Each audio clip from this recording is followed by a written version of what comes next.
A massive Xbox game is coming to PlayStation. The Suicide Squad launch surprises nobody, and the intriguing word that gets you banned from Overwatch 2.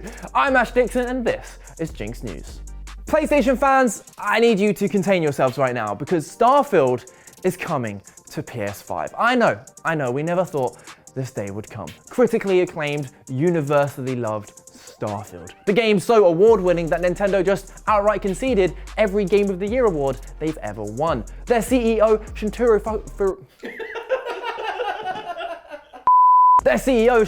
Furukawa had to release a statement saying, Ocarina of Time is dog shit now. I honestly don't know what we're going to do now that Starfield exists. And it's not just the world of gaming that's changed. Just look at last year's top baby names in Albania. What is now #1 for both boys and girls? Starfield. Well, over on the Pacific island of Vanuatu, the indigenous inhabitants praise the divine figure that is Todd Howard. And Sony fans, you've been sitting there on the sidelines for so long, watching as Xbox gamers get to play in the big leagues with masterpiece AAA titles. Meanwhile, you're stuck with what? Spider-Man, God of War? Yuck. I've seen higher quality on a graphics card from Wish. But now your time in the sun has come. All those days squabbling in the mud, looking up at the infinite possibilities of space, and now it's here. Starfield on PlayStation 5.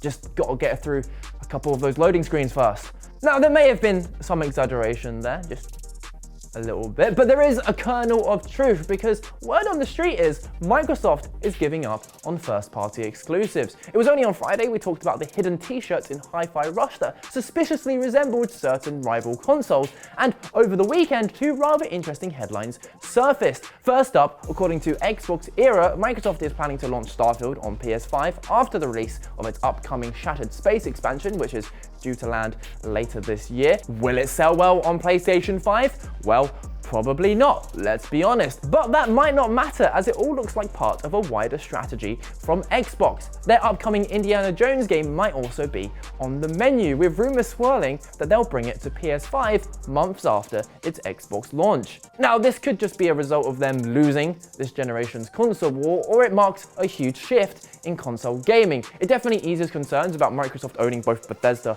and Activision now. Suddenly all of that worry about Call of Duty being an Xbox exclusive is suddenly moot. In fact, this might have all been essential to why those deals got through. But when you throw in how much they lean on Game Pass, that's when it gets a bit confusing on working out what Microsoft's overall game plan is. And that's where you guys come in with your comments. What's Microsoft hoping to achieve here, and how are you coping with the wait for Starfield on PS5? If you are struggling, may I suggest you subscribe to this channel. We put out videos Monday to Friday, and every now and then, one of them is actually worth watching. So hit that subscribe button right now to enter that lottery. Though be warned, the odds are very low.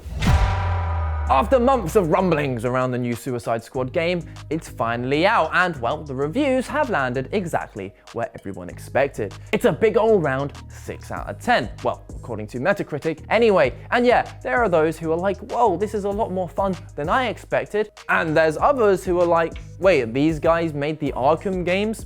What happened? And the two have balanced each other out to create a game that looks a bit meh. And it's always hard scoping out how good a game like this actually is because it has a lot of baggage and a lot of people want to hate it, especially because it has the audacity to kill off certain beloved characters, which, hot take, isn't a reason to get upset about. Killing off characters in a superhero setting is like the least consequential thing that you can do. Either someone has the magical ability to bring them back, or oh look, there's infinite other versions of them from other dimensions. Either way, normally my advice would be to try the game yourself, though the issue here is it costs $70, so I imagine most people will be waiting for those mad discounts. Which might not be too far away considering the initial Steam numbers. On launch day, it hit a peak of around 13,000. Not only is that low, it's also half the amount that Marvel's Avengers got, and we all know what happened there. And that just leaves the question, what happens next? Does it fade into oblivion, or is there hope for it yet? Perhaps you've given it a go. Either way, I'm keen to hear your thoughts.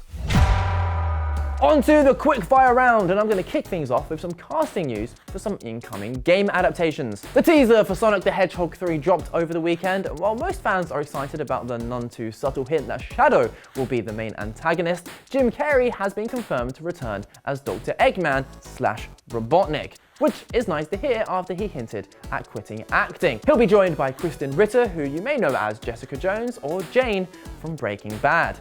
Elsewhere, after The Last of Us Season 2 added Caitlin Dever and young Mizzino to its cast a few weeks ago, another familiar face has joined the HBO series, this time in the form of one of the worst mums in the history of movies ever, Catherine O'Hara. Kevin! More recently, she starred in Creek, which, why are we bleeping that out? It's literally the name of the show, Creek. Yu-Gi-Oh fans, I've got some good news and some bad news. The good news is that Konami have announced that Yu-Gi-Oh! The Early Days collection is coming to Switch. You know, back when every single card didn't contain a whole novel. 2 classic titles have been confirmed so far, Yu-Gi-Oh! Duel Monsters 4, Battle of Great Duelist, and Yu-Gi-Oh! Duel Monsters 6, Expert 2, and I'm sure there'll be more to come. It was confirmed at a Yu-Gi-Oh! Special event in Tokyo to mark the original card game's 25th anniversary, and now you're feeling very, very old. But Ash, what's the bad news? Well, sadly, for most of you, Konami have said you can do one because it's only coming out in Japan. Hopefully, we'll see it elsewhere at some point, and if that does happen, we'll make sure to have you covered. Over to Overwatch 2 news, and a new college player almost lost their scholarship over the word dumpsyer. Yep, D-U-M-P-S-Y-E-R. Nope, it's not a word, and certainly not an offensive one, so it's a bit of a head scratcher, I'm not gonna lie. Yeah, they could have been trying to insult someone by calling them a dumpster and fluffing up the spelling, but here's the thing, their teammate was literally called dumpster_OW. The player, known as S7N, like the movie, contacted Blizzard support who, as you can see, offered very little help. Honestly, there's few things as rage-inducing as these customer service chatbots. And as collegiate rules require players to have clean accounts, there looked to be a real danger of S7N losing their scholarship. Luckily, it all seems to have been sorted, but bear in mind, this does come after a player was banned for typing GG in chat. Yeah, really. And that's the show! Keep coming back every weekday for more gaming news. It will make all of us here at GINX very happy. And if you missed it, you can catch Friday's episode right in the little box around here. Unless you've got an ad block on, in which case I just look very silly right now. We'll see you tomorrow.